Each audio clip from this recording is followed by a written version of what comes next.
Shalom bagi kita semua.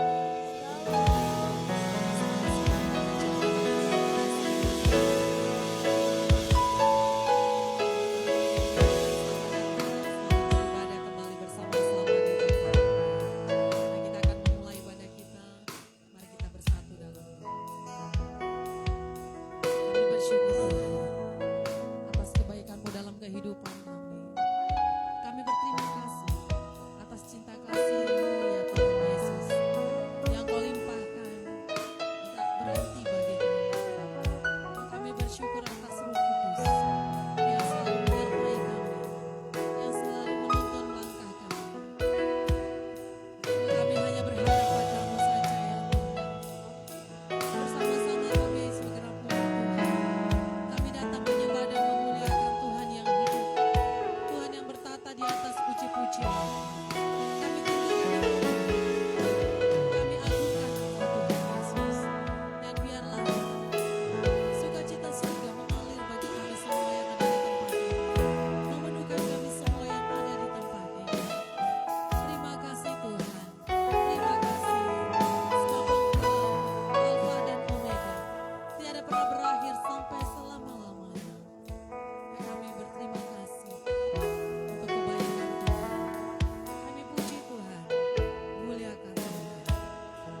untuk bangkit berdiri. Kita memuji Tuhan dengan semangat, amin. Mungkin saya tahu setiap manusia pasti memiliki masalah, benar? Tapi percayalah, dari setiap masalah itu Tuhan pasti memberikan yang terbaik bagi kita, amin. Menabur yang terbaik. Haleluya. Mari kita bertepuk tangan memuji Tuhan dengan semangat. Puji Tuhan dengan segenap hati.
Tuhan kita yang maha benar.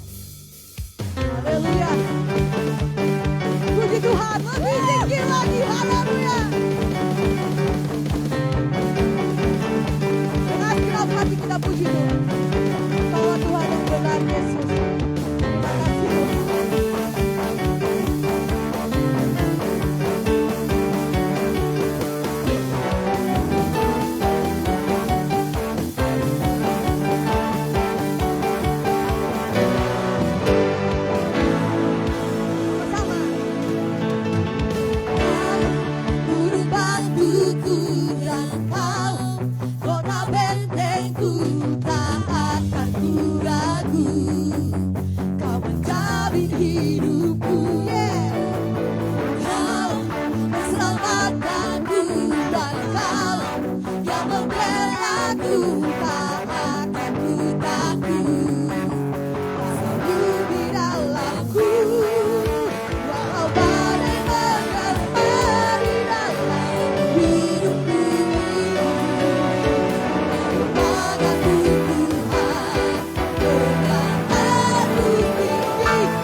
Terpujilah Tuhan kita. Terima kasih Tuhan. Silakan dulu kembali Bapak Ibu. Sebab kasih Tuhan begitu besar bagi kita. Kau yang telah memberikan nyawamu bagi kami Tuhan. Ya, Kau yang memberikan Roh Kudus-Mu bagi kami. Kami selalu ada bersama-sama dengan Engkau. Terima kasih Yesus Tuhan.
kuatkan kami, memberkati kami.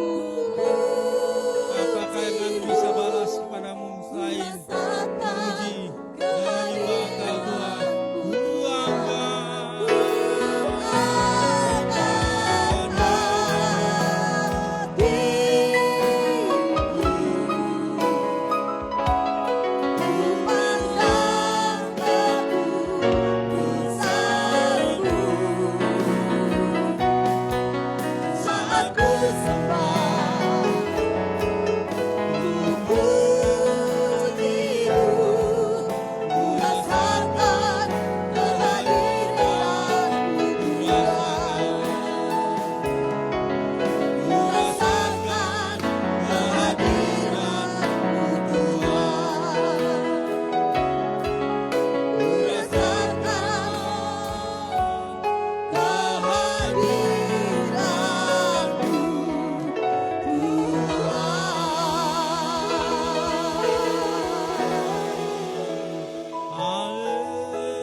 Setiap denyut jantung kami menyatakan Yesus Kristus adalah Tuhan, Raja di atas segala raja.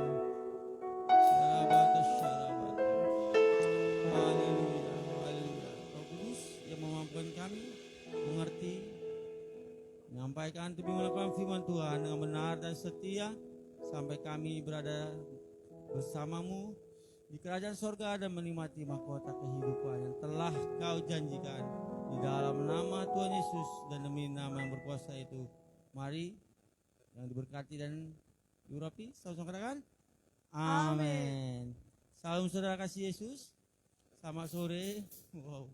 Buat semuanya saudara yang ada di tempat ini maupun yang ada di online. 15 menit sebelum jam 5 tadi hujan ya. Saya berpikir, wah, maupun saya lagi dalam ruangan sana. Luar biasa kali ya, 15 menit sebelum ibadah hujan ya. Satu sisi masih berpikir akan menghalangi orang untuk ibadah dong. Meskipun sebenarnya kata orang-orang lama sedia payung sebelum hujan, tapi seringkali tidak ada hujan pun oleh karena hati yang lagi bersedih, lagi kecewa, sebenarnya ibadah berat, apalagi tambah hujan. Tapi luar biasa, hujan hanya seperti membasahi bumi, membuat kota ini lebih sejuk ya, tidak berabu lagi ya. Nah, saudara Yesus, lalu beberapa waktu yang lalu saya mendengar berita ada satu orang mengaku dia pimpinan agama di arah timur sana Papua, lalu memimpin sebuah sekolah tinggi teologi dan mengaku juga pendeta. Tetapi satu pun yang dinyatakannya bullshit, ngomong kosong. Beberapa orang atau teolog ataupun pendeta-pendeta senior membuktikan bahwasanya tidak ada daftar dimanapun, tapi dia mengatakan bahwasanya aku mantan pendeta. Ya, mantan. Bagus mantan banjir daripada mantan pendeta. Bagus gak usah jadi banjir yang belum jadi banjir, ya kan? Nah, akhirnya yang terjadi, dia mengatakan Yesus bukan Tuhan. Yesus bukan Tuhan. Berani kan dia bilang, kalau memang dia Tuhan, misalnya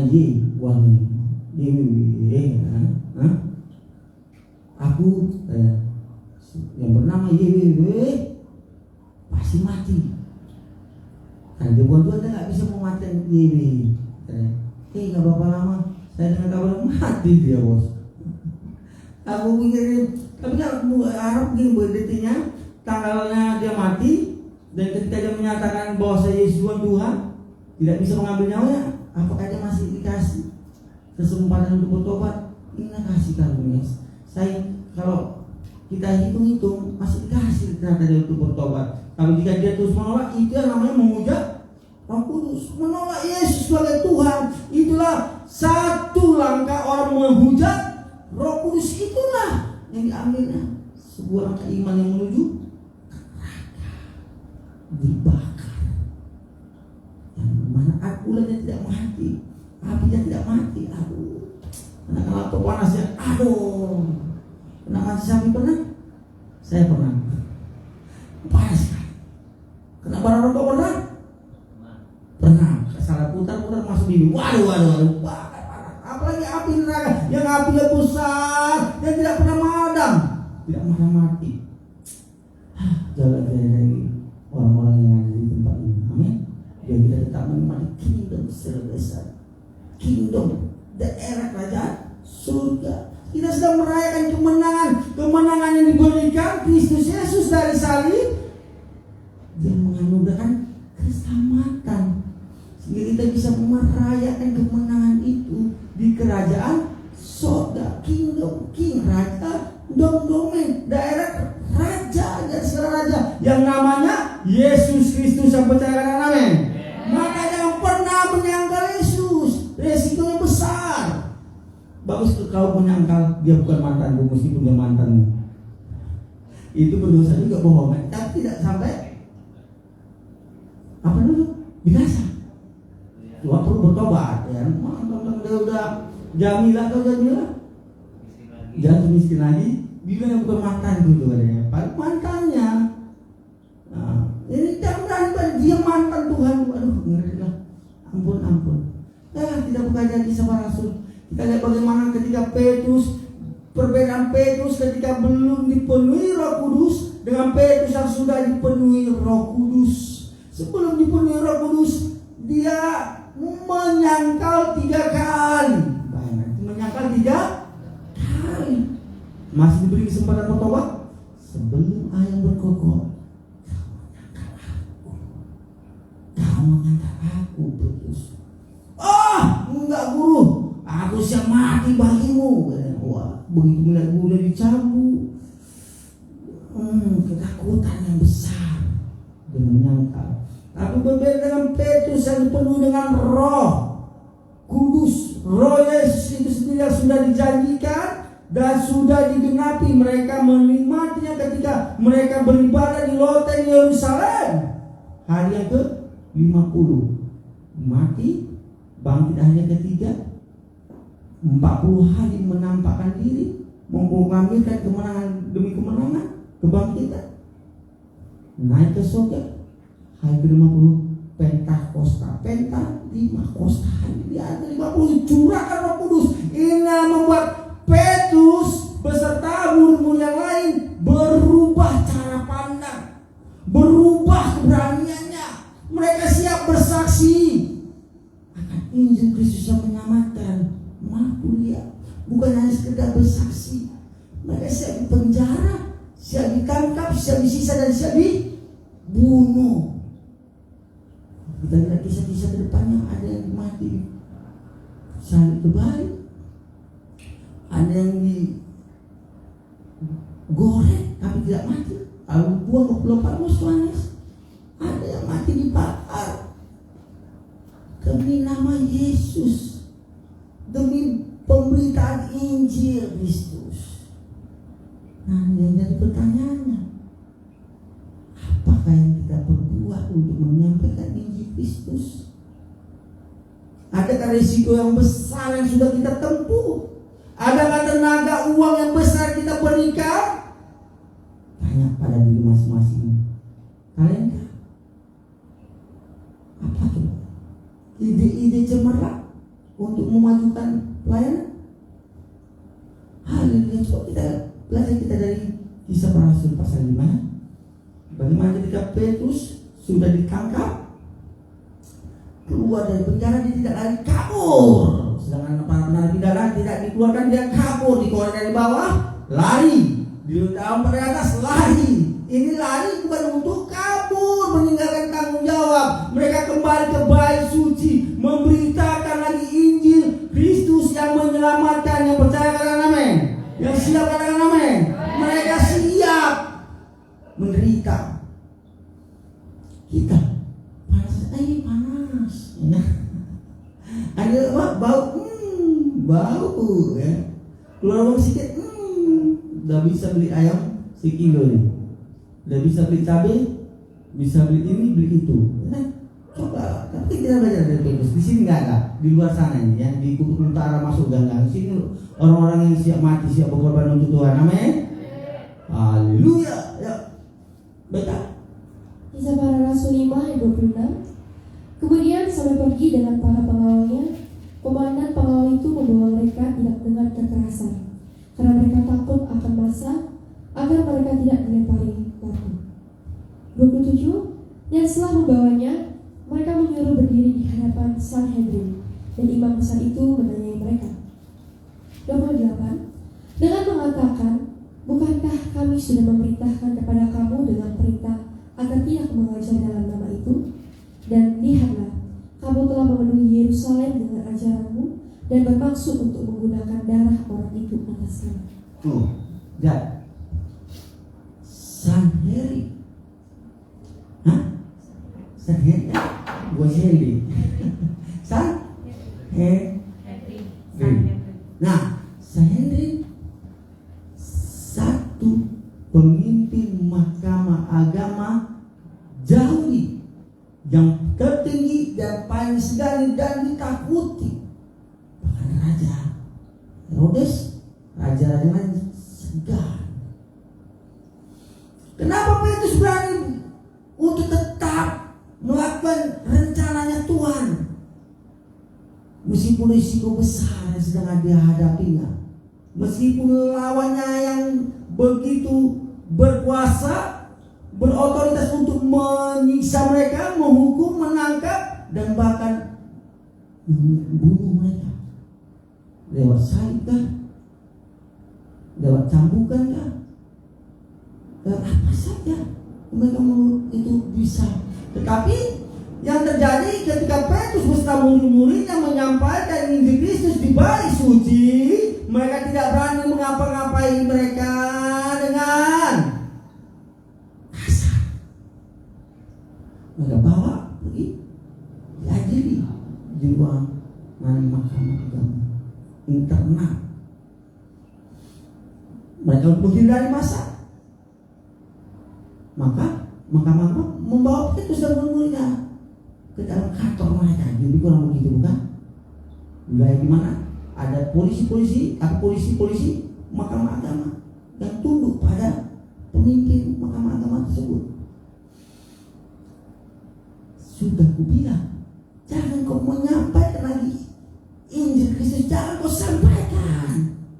Kau tidak tahu kami hukum, kami bunuh. Malah kau penuhi Yerusalem dengan pengajaran seperti itu. Maka tidak menginginkan orang-orang Israel untuk menikmati kasih Yesus, bertobat dan diselamatkan. Tahu kenapa? Biar jemaatnya tidak berkurang, biar uang perpuluhan, ucapan syukurnya dan semuanya tidak berkurang. Kalau mereka berbalik, menerima Yesus Kristus sebagai juru selamat, maka mereka tidak lagi menjadi anggota di mahkamah agama, tidak lagi menjadi orang-orang yang beribadah di sinagog. Sesungguhnya Roh Kudus ini yang membuat Petrus dan muridnya berani. Dan saya yakin pengajaran ini, berita baik ini sangat mempengaruhi seluruh orang yang ada di Israel, Yerusalem, dan bahkan di lingkungan mahkamah agamanya mulai bertanya-tanya, benarkah ini Mesias yang dijanjikan, yang ditulis di Yesaya, yang ditulis di kitab Musa sudah digenapi? Nah, coba kita lanjut. 29. Dan sambil menanggapi, Petrus dan para rasul berkata, seharusnya taat kepada Elohim lebih daripada kepada manusia. 30. Elohim para leluhur kita telah membangkitkan Yesus. Dialah yang telah kamu bunuh dengan menggantungnya pada kayu salib. Nah, poin yang pertama, dengan adanya Roh Kudus, Roh Kudus ini akan memampukan Petrus, murid-muridnya, dan kita juga orang-orang percaya untuk bersaksi dan berapologet, siap berkorban untuk Injil Kristus, siap mempertahankan imanmu, menyatakan Bapa, Anak, dan Roh Kudus adalah satu, sehakikat, melekat, tidak dapat dipisahkan. Yesus Kristus itu adalah Tuhan. Yesus Kristus adalah firman yang menjadi manusia agar manusia dapat diselamatkan. Dia turun meninggalkan keadaan surga untuk menggapai kita umat yang berdosa, sehingga kita tidak lagi terpisah. Kita terhubung oleh karena salib, oleh karena darahnya yang kudus yang percaya dan amin. Kita langsung terhubung ke Bapa kita di surga. Maka kita bisa berbicara langsung. Ketika kita berdosa, Budi, jangan pikir yang lain-lain. Pikiranmu kemana? Itu bini orang. Pikiranmu kemana? Itu suami orang. Roh Kudus akan berbicara dengan lembut. Kau jangan menipu demi untung-untungmu yang banyak-banyak. Ketika kau berdagang, jangan pakai neraca serong supaya untungmu banyak. Roh Kudus akan berbicara dengan lembut.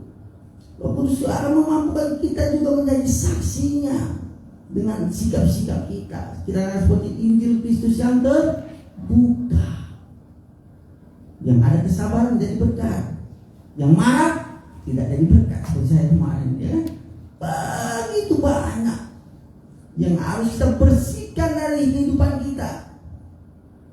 Untuk itu kita memerlukan yang namanya Roh Kudus. Roh Kudus ini akan memampukan kita untuk bersaksi dan berapologet, mempertahankan iman kita. Anak muda, kalau sudah mulai jumpa pasangan yang ganteng, yang cantik, yang tidak percaya pada Yesus, say goodbye. Siapa namanya? Say goodbye. Yakin? Ganteng loh, dia mancung, mobilnya mewah, pendapatannya 10 juta. Ada rumah lagi di Cita Garden, mau? Oh, masa. Haleluya. Yesus nomor 1. Kalau amin lah, saya percaya itu. Yesus nomor 1 katanya. Haleluya. Dia nomor 2. Maksudnya, nah, lanjut baca. 31. Elohim telah meninggalkan dia di sebelah kanannya selaku penguasa dan juru selamat, untuk memberikan pertobatan dan penghapusan dosa kepada Israel. 32. Dan kami adalah para saksinya dari kejadian ini, dan juga Roh Kudus yang telah Elohim berikan kepada mereka yang menaati dia. 33. Dan orang-orang yang mendengarnya menjadi gusar dan merencanakan untuk membunuh mereka. 34. Dan seseorang sambil berdiri di hadapan Sanhedrin, seorang Farisi dengan nama Gamaliel. Dengar baik-baik. Dan seseorang berdiri yang bernama Gamaliel. Oke? Berarti dia punya pengaruh. Itu adalah rapat yang sakral kesadaran begitu ya, yang tidak bisa diganggu sekalipun ada raja yang datang itu tak berjalan, karena itu adalah sidang internal. Lanjut, apa kata Gamaliel? Seorang pengajar Taurat yang dihormati oleh segenap masyarakat memerintahkan agar menempatkan para rasul di luar untuk sesaat.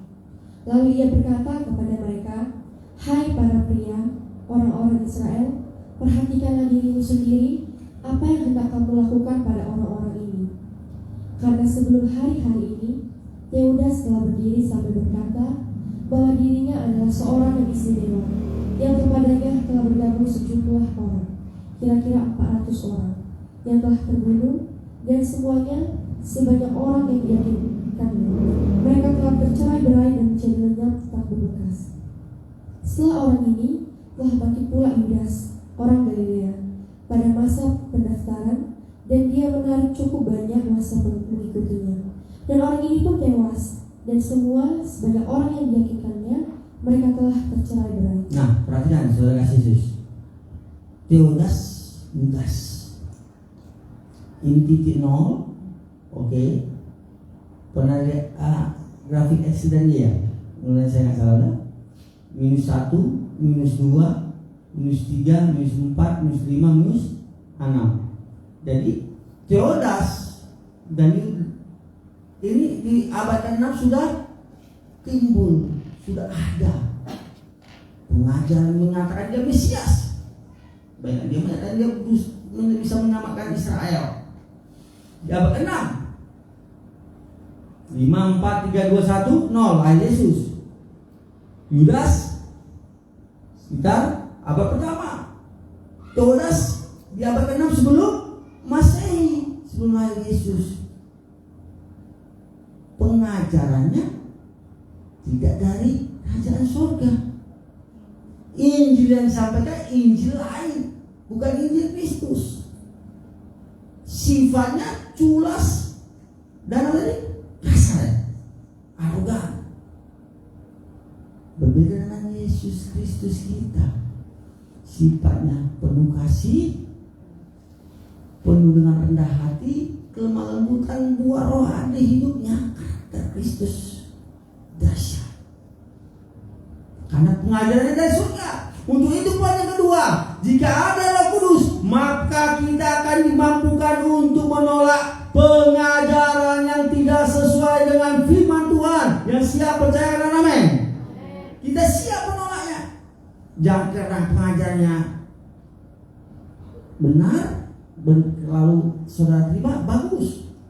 Tapi jangan karena ada sesuatu iming-iming, ada sesuatu yang kalian dapatkan, ya kami juga ya, sebagai hamba Tuhan, pengajaran-pengajaran itu bisa kita terima. Oh, karena ada supaya sponsor, ya ada dapat kasih mobil untuk pelayanan Pak, tanah ada bangunan. Tapi pengajaran mengatakan Bapak dan anak terpisah Pak, Bapak paling atas, anak baru bawah, pengurus seperti Daud, Salomo. No, bukan begitu. Tapi sehakikat melekat tidak dapat dipisahkan satu. Apalagi bahwasanya surga dan neraka itu tidak ada. Ada? Yang terakhir dulu sebentar aja dibumikan, sebentar. Kristen, halo.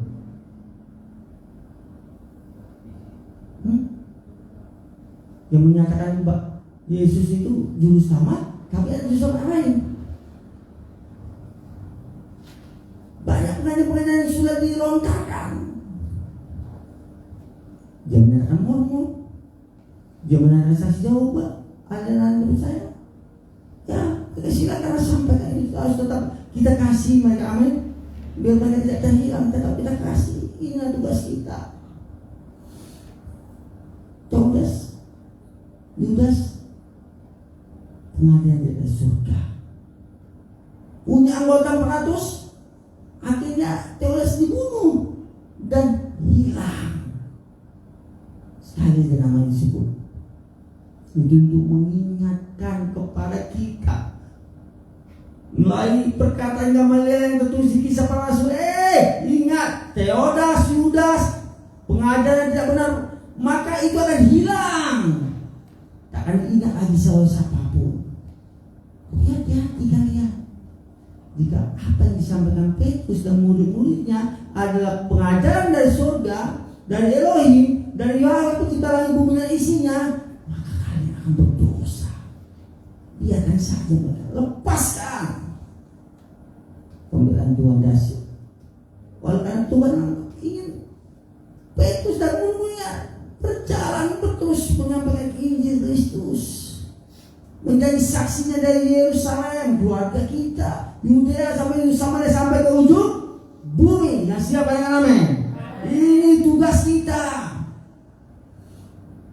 Darahnya ditumpahkan bagi kita. Kita satu tetes darah pun tidak ada, paling keringat berapa tetes ya kan? Itu kan kepanasannya. Lanjut. 38. Dan sekarang aku berkata kepadamu, menjauhlah dari orang-orang ini, dan biarkanlah mereka, karena jika maksud ini atau perbuatan ini berasal dari manusia, itu akan dihancurkan. Namun, jika itu berasal dari Elohim, kamu tidak dapat menghancurkannya. Bahkan jangan-jangan kamu didapati menentang Elohim. Dan mereka diyakinkan olehnya. Dan sambil memanggil para rasul itu, seraya memukulinya, mereka memerintahkan agar tidak berbicara dalam nama Yesus, dan mereka membebaskannya. Kemudian sesungguhnya mereka pergi dari hadapan Sanhedrin dengan bersukacita, karena mereka telah dianggap layak untuk dihina demi namanya. Dan setiap hari di bait suci dan dari rumah ke rumah, mereka tidak berhenti mengajarkan dan menginjilkan Yesus Sang Mesias. Dan poin ketiga, Roh Kudus yang memampukan kita tetap bersukacita, seperti murid-murid yang bersukacita oleh karena mereka merasa layak dihina, disiksa, ditangkap demi Injil Kristus. Injil keselamatan itu disampaikan kepada setiap umat manusia. Oleh sebab itu, saudara kasih Yesus, biarlah hidup kita mulai hari ini berani bersaksi dan berkata, dan kita berani menolak pengajaran-pengajaran yang tidak sesuai dengan firman Tuhan, dan kita tetap bersukacita meskipun banyak tantangan, meskipun banyak duka, meskipun banyak kekurangan, meskipun banyak yang menyakiti kita, meskipun banyak orang sedang mengecewakan kita, tetapi marilah kita tetap bersukacita oleh karena Yesus Kristus siap membela dan menolong kita tepat pada waktunya. Yang percaya kata amin. Haleluya, haleluya.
Bapa yang setia.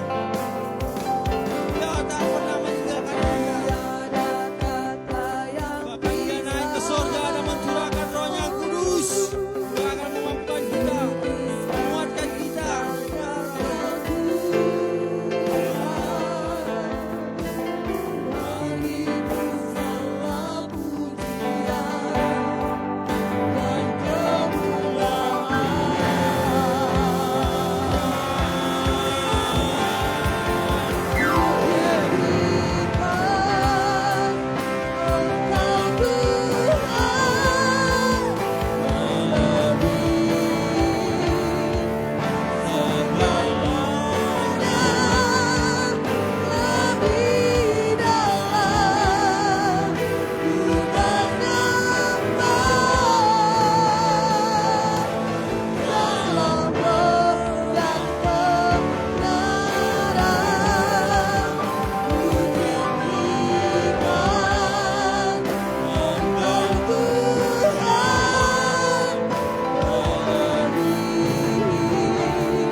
Dan kau mau dipakai Tuhan. Angkat tanganmu. Katakan aku mau kau pakai Tuhan. Di keluargaku bersaksi. Buat keluargaku. Bersaksi buat teman di kampusku. Bersaksi di lingkunganku. Angkat tanganmu. Dia saja semua mati bagi kita.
Biarlah hatimu di hati kami.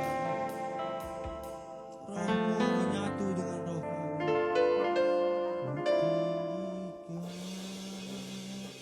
Engkau Tuhan melebihi Segalanya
bersyukur buat firman-Mu yang luar biasa dalam hidup kami.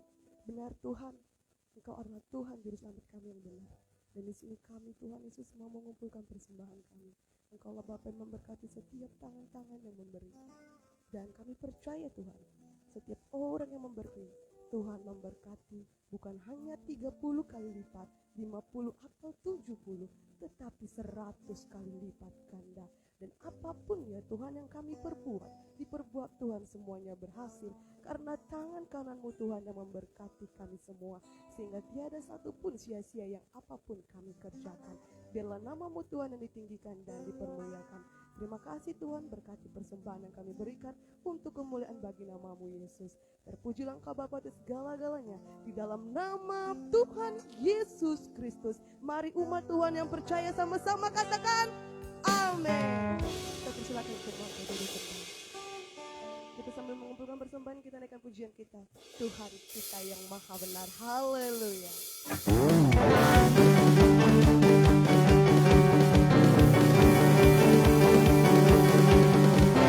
Semua memuji Tuhan dengan semangat.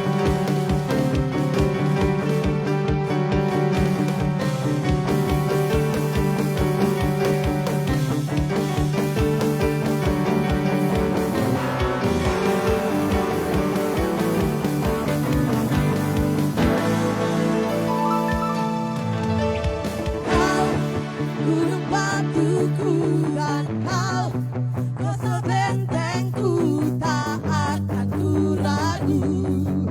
Kau menjamin hidupku, kau keselamatanku dan kau yang membelaku, tak akan ku ragu. Bersembunyi dalamku, walau paling berderma di dalam hidupku ini. Tanganku kuat, bukan aku tinggi, aku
benar. Tuhan Yesus yang benar. Tuhan Yesus yang benar. Haleluya. Kalau Tuhan yang benar, Yesus namanya. Sekali Yesus, tetap Yesus. Kalau juru selamat kami, sekali Yesus, selamanya Yesus. Harapanku tak akan hilang, karena kasih-Nya sekarang ku ada. Oh Yesus, ku cinta Kau selamanya.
Bapa kami yang di surga, dikuduskanlah namamu, datanglah kerajaanmu, jadilah kehendakmu di bumi seperti di sorga.